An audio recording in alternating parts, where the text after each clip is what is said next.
అయ్య బాబాయ్ పంతులు గారా, ఇదేంటండి బాబాయ్ ఇలాగొచ్చారు? లోకం అంతా తలకిందులైపోద్దండి. ఏంటి చిన్నబాబు గారా? రండి బాబు రండి. మీ నాన్నగారితో గొడవ పెట్టుకున్నారని కదా బాబు, కరెక్ట్ గా రావాల్సిన చోటుగా వచ్చారు బాబు. మాలాంటి వాళ్ళు ఇక్కడ నుండి వెళ్ళి గొడవలు పెట్టుకుంటాం, తమరు లాంటి చదువుకున్న వాళ్ళు గొడవలు పెట్టుకుని ఇక్కడికి వస్తారు కదా. అప్పుగా అయ్యగారికి 200 మిల్లీగ్రాములు పోయిరా. ఏ క్లాస్? 200 మిల్లీలు తాగితే గొడవలు తగ్గిపోతాయంట. తాగిస్తుండండి బాబు, తర్వాత చెప్పండి కదా. నేను వచ్చింది తాగడం కోసం కాదు, మీ అందరి చేత తాగుడు మానిపించడం కోసం. మహాత్మా గాంధీ గారు వచ్చారా? చూడండి బాబు, గాంధీ గారికి 100 ఏళ్ళు నిండగానే ఇచ్చారు బాబు. ఏంట్రా నీతులు చెప్తున్నావు?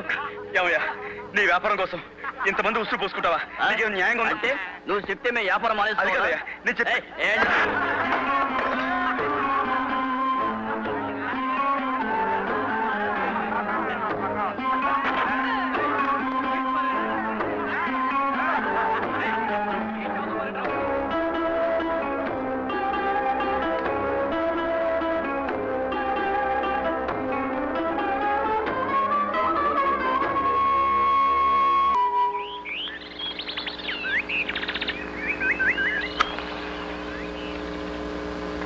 వాళ్ళు తాగి తందనాలాడితే మీకెందుకు?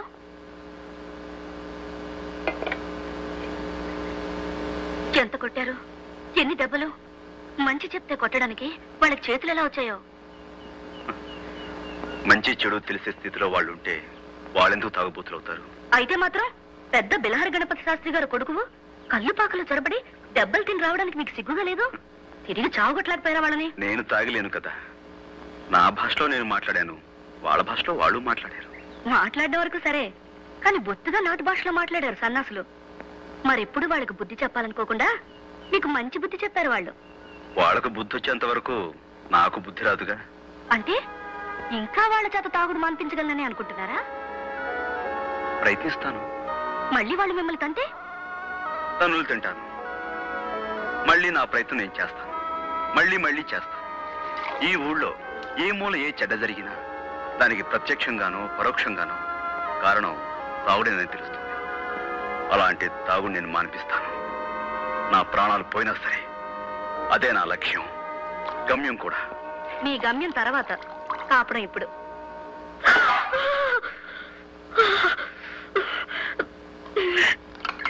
అల్లుగుడ్డ ఎర్రంగని మా బొమ్మర్తి కాడు అల్లిగినాడు నా పిచ్చి తండ్రి.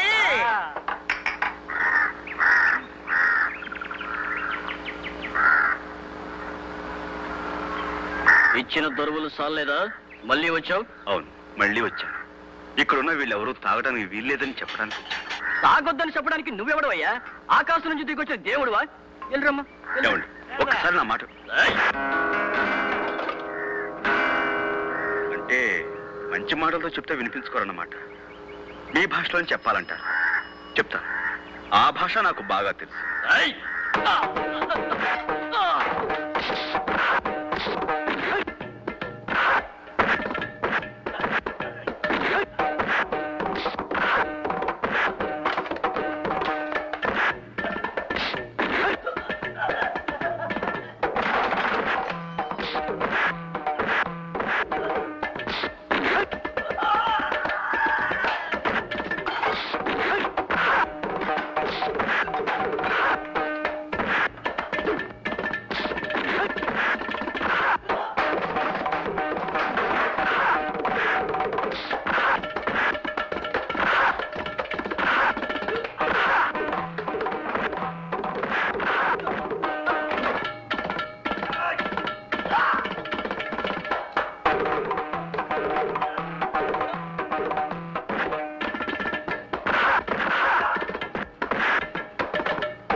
రండి బాబు దండాలు బాబు వదిలేండి బాబు మీకు దండం.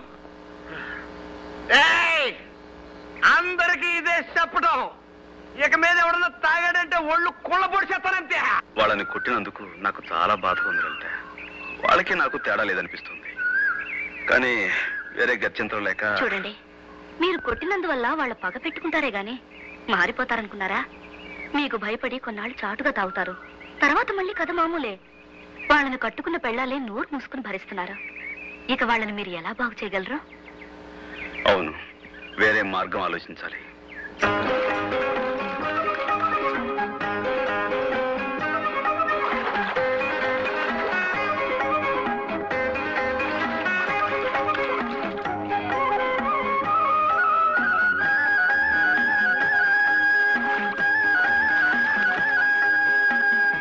వరద బాధితులు, వరకట్న బాధితులు, కరువు బాధితులు, రాజకీయ బాధితులు, రకరకాల బాధితులున్న మన దేశంలో తాగుబోతు భర్త బాధితులున్నప్పటికీ ఇలా ఒక్కటిగా చేరింది ఎన్నడూ లేదు. మీ బాధలు తీరడానికి మీకొక మార్గం చెప్తాను. నిష్కర్షగా, నిర్దయగా, నిర్భయంగా, నిర్మోహమాటంగా మీరు వ్యవహరిస్తే చాలా సులువుగా తీరుతుంది సమస్య. అంటే ఏం చేయమంటది పిల్ల? చెప్తున్నా. మీ పిల్లలు రోడ్డు మీదకి పాకి మట్టి తింటున్నారనుకోండి, ఏం చేస్తారు మీరు? పిర్ర మీద ఒకటి అంటిస్తాం. కరెక్ట్. అలా భర్తనంటించే దేశం కాదు కదా మనది, పతివ్రతల దేశం కాబట్టి కొట్టక తిట్టక మరోలా సాధించుకోవాలి. పిల్లల్ని కొట్టకుండా దారికి తీసుకురావాలంటే ఏం చేస్తారు? చేతిలో బెల్లం ముక్క పెట్టి మట్టి పెట్ట పారేయమంటాం. అది పాయింట్. ఇప్పుడు ఏమిటంటే మొరాయించే మొండి పిల్లలు కదా మొగుళ్ళంటే, కాబట్టి మట్టి బిడ్డ పారేస్తే గాని బెల్లం ముక్క పెట్టమని మీరు మొండికెత్తాలి. బెల్లం ముక్క అంటే దట్టి పిల్ల? బెల్లం అంటే బెల్లమే కదా. ఇప్పుడు చెప్పండి, రాత్రి తాగి ఇంటికి రాగానే మీ ఆయన ఏం చేస్తాడు? అరుస్తాడు. ఆ తర్వాత ఏం చేస్తాడు? గిన్నెలో తెపాళాలు తంతాడు. తర్వాత తిండెట్టమంటాడు. తర్వాత తర్వాత ఏంటి? తిట్టుకుంటూ తింటాడు. తర్వాత తినేసి మళ్ళీ తింటాడు. తర్వాత మంచం ఎక్కేస్తాడు. తర్వాత దొంగని గుర్రెడతాడు. ఏటి పిల్ల? గుర్రు కొట్టడానికి ముందు, మంచం ఎక్కిన తర్వాత ఏం చేస్తాడు?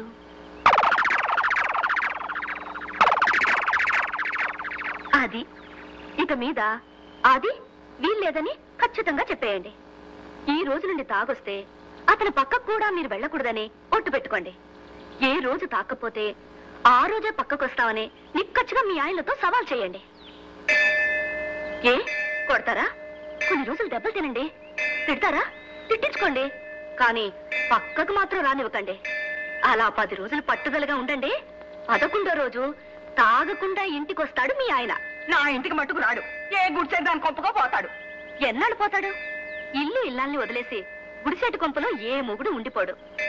ఇంతకన్నా మగవాడి మీద మరో బ్రహ్మాస్త్రం ఏదీ లేదు. ఒప్పుకుంటారా లేదా? ఒప్పుకున్న వాళ్ళంతా ఈ పక్కకు రండి.